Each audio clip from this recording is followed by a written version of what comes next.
G'day guys, welcome back to my channel. My name is Wildkard. Thank you for watching the Wildkard Rugby Show. Like, comment, and subscribe. And yes, you are here today because it is Thursday and we are heading into the final rounds of the Six Nations in 2025. And with the round that just passed, there was some pretty seismic change. There's one seismic change in the Rugby World Rankings over the weekend, and that is the super heavyweight bout between Ireland and France at Lansdowne Road, resulting in the French pretty big bonus point win over the Ireland team. And this has shifted the world rankings down for the Ireland side to third overall. In case you don't know how big this shift actually is, the Ireland team has accumulated so many points over the last World Cup cycle because of their overwhelming dominance. They were actually still ranked second after the Rugby World Cup, despite being knocked out in the quarterfinals. So this shift for them to go down from second to third is actually a pretty big dent to their overall points, because they've accumulated so much over the years. For them to move down like this is actually a pretty monumental occasion for the Irish team. And obviously this was at home as well. The French would have gotten bonus points, extra points essentially, for playing an away game and winning an away game with such a big margin as well. So yeah, this was a pretty big dent to the overall points for the Ireland side. Now, coming out of this game, there was some talks, including me, about the bonus point system, as we're starting to show that the Six Nations bonus point system, especially the winning bonus point, the losing bonus point, I think is fine. The winning bonus point, I think, needs to be changed. Some other people have expressed some similar issues, but not the same as I'm thinking. If you would take a quick look at the bonus point system, I've made a video about this over the weekend, so I won't go over everything again. But the point that the issue here lies the fact that you get a bonus point for scoring 4 tries or more, right, in a game, and that bonus point basically can't be lost. I think in any sport, everything should be contested. You can't just have something that's handed to you just because you've done something. Yeah, it has to be contested. So the way that the bonus point works in Australia and in Rugby Championship is that you only get a bonus point for winning by more than 3 tries. So you could lose that bonus point if the opposition is allowed to score, close the gap below 3. So there's a risk for the team to lose that bonus point, whereas in the Six Nations, there is no risk. Once you get the 4-try bonus point, you get it. It doesn't really matter unless you lose the game. Even if you lose the game, you still get the 4-try bonus point. So I think that needs to be changed to be contested. That needs to be contested. You can't just have something guaranteed for the game. And I think that's one of the big reasons in Six Nations right now. But for me, I think the 3-try more than the opposition is a bit too much, because at the moment we're seeing things like, if the Wallabies are playing the All Blacks, the Wallabies know they're not going to get 3 tries more than the All Blacks, so they just don't bother. They don't bother scoring tries anyway. They just go for it becomes irrelevant. They just go for penalties whenever it's available anyway. So I think 2 tries more than the opposition is a really good place to be, because if you're 1 try up, all you have to do is work a little bit harder to get that extra try to get the bonus point, right? And also, if you're 2 tries up, you're gonna have to defend really hard to slip yourself back into that 1 try margin, and then you lose that bonus one. I think that makes the game more exciting. We're not gonna see things like, the Scotland versus Wales game, where Scotland's just completely taken the foot off the gas, allowing Wales to score a bunch of points, get a bonus point, lose 2 bonus points, because the Scotland essentially had nothing to lose at that point. So I think that's the main issue with the Six Nations that they really need to have a look at. It kind of really discourages competition the way that it's set out to be. You really need every point to be contestable, right? You can't just have 3 points handed to people just because they've achieved an arbitrary number of tries that you've decided in advance. And so going to the final week of game, the top 3 teams that all still have a chance of winning the Six Nations. So France, if they beat Scotland, they will win the Six Nations. If they beat Scotland, they'll guarantee to win Six Nations. If they lose to Scotland, it comes down to bonus point and how England and Ireland go. If they lose to Scotland, then England has a chance to win the Six Nations if they beat Wales. If they don't, then Ireland actually has a chance to win Six Nations. If France and England both loses, Ireland can actually win Six Nations if they beat Italy. And so it's still up in the air for everybody. But the money is on France to win Six Nations, because it's the final round, and it's against Scotland. It's at Paris, and it's gonna be just a massive pressure cooker. We've seen Scotland upset France in France before, but that was during the lockdowns. and there wasn't a crowd. I'm pretty sure it wasn't a crowd at that time, so it's not impossible. But yeah, it is. The crowd is definitely an extra bit. It's definitely a big advantage to the home team there. So yeah, and Scotland also facing the prospect that if they did beat France, are they just gonna hand the Six Nations to England? So are they gonna just bow down, right? Bow down to France so that England don't win? That's something that it's a bit of a double-edged sword there for Scotland. For the French though, they are facing a big issue. The Anton Dupont was landed on his knee on the weekend in a clean out by Ty Burn, and resulting in a pretty bad knee injury, and he's pretty much he's gonna be out for God knows how long. Could be 6 months, could be a year, depends on how bad this is, and it's really sad to see. Fabien Galthié is absolutely furious, and they have cited the issue to World Rugby for explanation, and they've also cited that Calvin Nash for a high contact with Pierre-Louis Barassi, and for as well for not being not adjudicated during the game. I do think that the French has really did a good job, especially considering last year they drew with Italy without Anton Dupont. The French did a really good job to win the game against Ireland without Dupont, and I think that Galthié has done a really good job to shift the French away from overly relying on Anton Dupont. So I don't think this is going to be a huge issue anymore for the French, but we'll have to wait and see, because Scotland team, like I said, are they just going to bow down to not let England win? We have to see and exactly what happens. So yeah, Wales, like I said, the Six Nations pretty much out of reach. They were looking to get a wooden spoon, and suddenly Scotland handed them 2 bonus points last on the weekend, and now the sorry, did I not actually show the points in the Welsh? So now, so now now Wales, if they win another bonus point, and if Italy gets blown out by Ireland, a losing bonus point for Wales, then Wales could actually move ahead to 5th, with Italy going back down to 6th due to the point difference. And that's actually another issue for Six Nations, because the winning and losing team shouldn't, the final 2, if there's a tie in terms of overall points, shouldn't come down to point difference. It should come down to head-on-head result. So Italy should still be ahead of Wales, even if they're equal on points, because Italy has beaten Wales on the head-on-head match. I think that's another law that needs to be changed as well. And again, if France lose to Scotland and England, or if they, if England and France somehow ended up in the same amount of points, then it should also come down to the head-on-head, which means England should win that because they beat France on that head-on-head match instead of the point difference. Because the point difference are point being extracted from lower teams. It's like you shouldn't win the Six Nations just because of how good you were at extracting points from a shit team, right? You should win the Six Nations because you have bested the second best team in the head-on-head matchup. So I think, again, that's another law that should be changed by Six Nation ranking system, but it is just the way it is. It's a bit silly that Wales could potentially end up ahead of Italy after this weekend if they get another losing bonus point, and they have never didn't ranked higher than Italy without actually winning a single test match. So Warren Gatland obviously came out and said that that the current Welsh coach Matt Sherratt has a luxury of not worried about taking the team to the Rugby World Cup. So Warren Gatland essentially taking a page of Eddie Jones, saying that, hey, his poor performances was due to him building towards the future, mate. We're building towards the future. Oh, Warren Gatland. Yes. It's a bit ironic that he's saying that. Obviously, there was another issue from the Welsh game. I talked about this in my Wales review as well, that there was a Welsh try that was denied because one of the players jumped into around the tackle. He jumped away from a tackle, and the referee ruled that jumping over a tackle is illegal. So I talk about this as well in my review.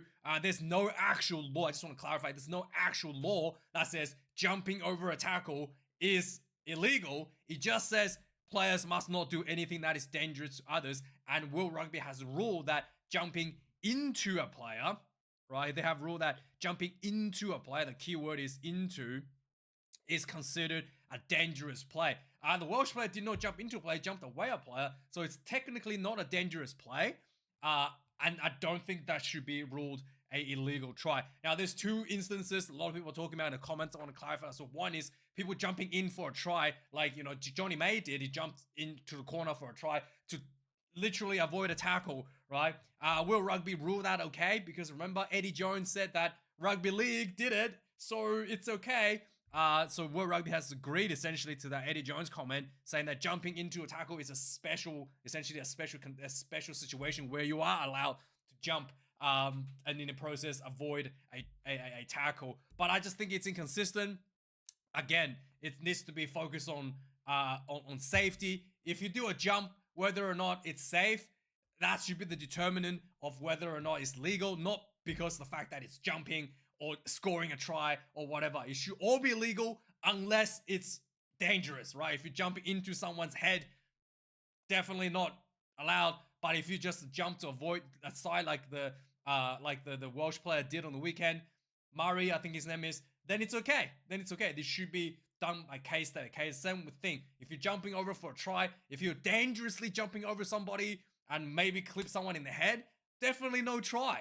Okay, even if it is, according to World Rugby, okay, but it should still be dangerous and no try. But if he just jumps into the corner for a beautiful finish, no one is in the way, potentially could have got hurt, should be a try. I think that should be the determining way to look at it. And another thing is, if you're just strictly saying jumping to avoid a tackle is not allowed, then is it a penalty if someone comes to ankle tap me, I do a little hop to avoid the ankle tackle? Because that's still technically avoiding, is still technically jumping to avoid a tackle, right? So definitely you can't just say, oh, jumping over a tackle or jumping to avoid a tackle is not allowed, because it definitely is, and you should just be the fundamental determinant factor should be whether or not it's dangerous, and not whether or not the action is done by, whether or not it's dangerous should be the fundamental determining factor of whether that should be allowed. And in the weekend, I don't see that as a dangerous move. He jumped away from the tackler, and it should be a try. And I think World Rugby needs to really clarify that a bit further going into the game. So yes, Sam Prendergast Experiment, in my opinion, I've talked about this for a few weeks. A lot of Irish fans has been giving me a lot of flack about it. I do think that Crowley should have been the starting 10 for the Ireland side. I know there was some injury issues for Ireland team. I mean, not injury. Gary Ringrose was suspended. They needed an extra guy that can cover on the bench, but I still think that Crowley should have been in the starting position as 10. Like I said, Prendergast is great if he's not under pressure, and a good team will put pressure on him, and he's just not gonna deliver the same consistency whilst under pressure. And it's not because of the bad player, just that he's still very young. He just needs more time to get himself into that. And I think that Crowley handles pressure a lot better. So yeah, I mean, it is what it is. It's something that the coaches have decided, and I just didn't really like the way that they set up this in the first place. Yeah, so Ireland will have their full complement back for the Italian game. They're gonna have returns from a lot of injuries. That was, currently, so Ty Furlong, Mac Hansen, James Lowe, Ronan Calla are all going to be expected to be fit to play Italy, and Sam Prendergast as well will be okay. Gary Ringrose will be also unsuspended, will be out of his suspension, so he will be able to play against Italy as well. So Ireland will be back in full force to blow away Italy undoubtedly this weekend. There's been a talk about a new trophy being played between Ireland and France. The name has not been said, but it will be basically like the Calcutta Cup that's played between England and Scotland or something, and that'll be introduced from 2026 and onwards. So England has announced their team always a bit early, taking a page from Rassi Rasmus, and so yeah, they're going to play against Wales, and I think that England, it's they need to put on their full force this weekend and really try to give it a 110%, because Wales is on the rise and they're desperate, and they're really gonna fancy, I think, the big cherry on top after their big losing streak is to beat England at home, and that'll be I think that'll be like circled on everybody's calendar in Wales to try to see their team break that losing streak against England. This will be Christmas come early for a lot of the Welsh fans, so England definitely not out of the woods and definitely not guaranteed a win. And yeah, it's going to be tough. And I do think that England team, criticized them on the weekend as well. I don't think they're like hungry enough when it comes to these sort of, easy games sort of thing. We saw that against Italy. They needed to score more tries. They were pretty much like a bit sloppy around the breakdowns and giving away a lot of silly penalties left and right because they were just a bit too comfortable about they were going to win. So if that overconfidence that that creeps into the England team's mind because they're expected to win, they could actually end up hurting them, especially against the Hungry Wales. So let's quickly look at England team. Ellis Genji coming number 1, Lukau and Dickey number 2, Will Stewart number 3, Maori Itoje number 4, Ollie Chesum number 5, Tom Curry number 6, Ben Curry number 7. Again, the 2 Curry setup, basically the same setup against Ireland in the first round. Yeah, I'm not sure if this was, again, this is a Ben as well, number 8. So this is the 3 flanker setup again for England. They did not work out against Ireland. I don't know why they want to do it again this weekend against Wales. But yeah, it is what it is. Alex Mitchell coming in number 9. Fink Smith number 10. Elliot Daly number 11. Fraser Dingwall gets caught in number 12 because obviously, yeah, we'll have a look at it in a second. What's his name? Ollie Lawrence is injured for a long time for Achilles. And then we got Tommy Freeman coming number 13. Again, Slade is not here. Is he injured? I don't know what's going on. So Tommy Freeman gets number 13. Tom Rubik, number 14. And Marcus Smith, number 15. So complete new center combination here. I guess, these 2 guys played together at the Saints. So it's probably what they had in mind to keep that consistency. But it is a bit of a risk without, Henry Slade, in my opinion. So in the back line, in the reserves, we got Jamie George, number 16, Finn Baxter, number 17, Joey Hayes, number 18, Chandler Cunningham South, number 19, Henry Pallock, number 20, Tom Willis, number 21, Jack Van Poorvliet, number 22, and George Ford returns number 23 for the England. Again, 6-2 on the bench for the England side. Yeah, interesting instead of having George Ford here. They've already got 2 fly halves in the starting team. They're going to move 4 to 10. I thought surely you put Freddie Stewart here, right? Like you have a fullback and have Marcus Smith move to 10 at some point. So Borthwick, the ball's in your court. You better deliver. Otherwise, England fans are going to be really unhappy, especially if you lose to Wales. And then if France loses to Scotland and you lose to Wales, it's like, what are you doing, right? Because of these changes you've made. Ollie Lawrence out for potentially a long time, 6 months, I think it is minimum. Damage Achilles, or his season ending. So it's really sad to see. Super Rugby now. Super Rugby is quite a bit of really good competition this year. So the 2 New Zealand teams that was dominant last year, Blues and Hurricanes, are at the bottom of the table after the Hurricanes lost to Moana Pacifica and the Blues losing to the Reds. Chiefs lost to the Endura as well on the weekend. So all the rankings are pretty tight this year, and every team pretty much has a chance to make it into the top 6. Only 6 teams are going to be in the final this year. So yeah, this is going to be a bit of a what do you call it? This is going to be a bit of interesting, to say the least, season for Super Rugby. And I think one of the things that I want to talk about is the Kiwis always say the same thing. Hey, Australian rugby, you guys sucks because you've spread your teams, your players too thin. You need to get rid of another team. So we did get rid of the Melbourne Rebels, and now the Australian team is looking a lot better. And New Zealand, maybe the same thing can be said about you, right? Maybe you need to cut one of your teams because your talents are spread a bit too thin with the addition of Moana Pacifica. Technically, Moana Pacifica is like not a New Zealand team, but it's based in New Zealand. A lot of their players are just New Zealand players, like Adi Savea, Julian Savea. So technically, Moana Pacifica is spreading the New Zealand teams a bit too thin, with a lot of players going overseas as well, giving spectacles to players. This is like Jordy Barrett going overseas, so on a spectacle. So maybe New Zealand rugby needs to get rid of one of their teams, right? Because you guys are spreading a bit too thin there. So yeah, Moana Pacifica beat the Hurricanes. I did not think this was possible, but they did. I mean, it's really, I think the Hurricanes as well, having some of the, probably underestimated the team, having a lot of the key players like Roy Guy coming off the bench, and when they did come off the bench, it was a bit too late. The margin was a bit too much for them to overcome. And then the Blues losing Aiden Park to to the Brumbies was, yeah, again, it's are they spread too thin in the Blues? But Blues hasn't really performed, to be honest, for this season so far, and they haven't lost nearly as, they haven't lost, nearly the same level of talent as Hurricanes has. But yeah, something needs to be said there. The Brumbies has going to play Fijian Enduro this weekend at GIO Stadium in Canberra, and Nola Sio is back at 10. I thought it was pretty funny because he got concussed against the Fijian Enduros in round 1, and now he's back straight into the mid grinder against the Enduros. He got, like, if you go watch that first game, Nola Sio got ran over so many. Every tackle he got ran over. Just big Fijians running him down all game, causing the concussion. I think that, it'll be interesting to see if they're going to move him out wide for defense instead of keeping him at a 10 channel and get ran over again and get another concussion. We'll have to see about that.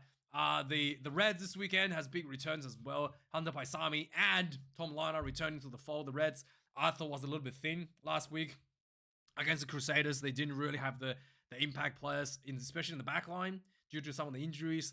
But now they're going to have not a nice little boost this weekend going into against the Waratahs this weekend. So that's really good. The Hurricanes have big return as well. Osafap Aumua has returned to the bench. I'm pretty sure Riley Hawkhamper played for the Crusaders last year, so he's back for is playing for the Hurricanes this weekend. Jonah Nadeki returns for the Highlanders. I think Jamie Joseph is bringing the dynasty back. The Highlanders won the Super Rugby under Jamie Joseph and is looking pretty good this year. Once again, top contender. Despite not having, not stacked with All Blacks players, they are definitely punching above their weight right now. Speaking of stacked with All Blacks players, the big return is Damien McKenzie. I was really worried that he might be out for a long-term injury. He had a bit of a leg injury. I was really worried, but yeah, it's good that he's not injured at all. The Damien McKenzie, one of the few players that I truly enjoy watching over the week, in Super Rugby. So I'm really good to see that he's not out long-term, and he's going to be playing this weekend for the Chiefs, with Luke Jacobson as well returning due to a suspension. Ruben Love from the Hurricanes has signed with New Zealand Rugby to 2028. Finally, Beauden has a bit of a hand injury, and to be honest, I thought he had a foot injury, right? He was missing penalties like it was absolute abortion, his penalty kicks on the weekend. So I thought he had a foot injury when he came off, but no, apparently it was a hand injury, right? His goal kicking was so terribly shocking, but yeah, he'll be all right. He'll be back in 6 to 8 weeks with a hand injury, fractured hand.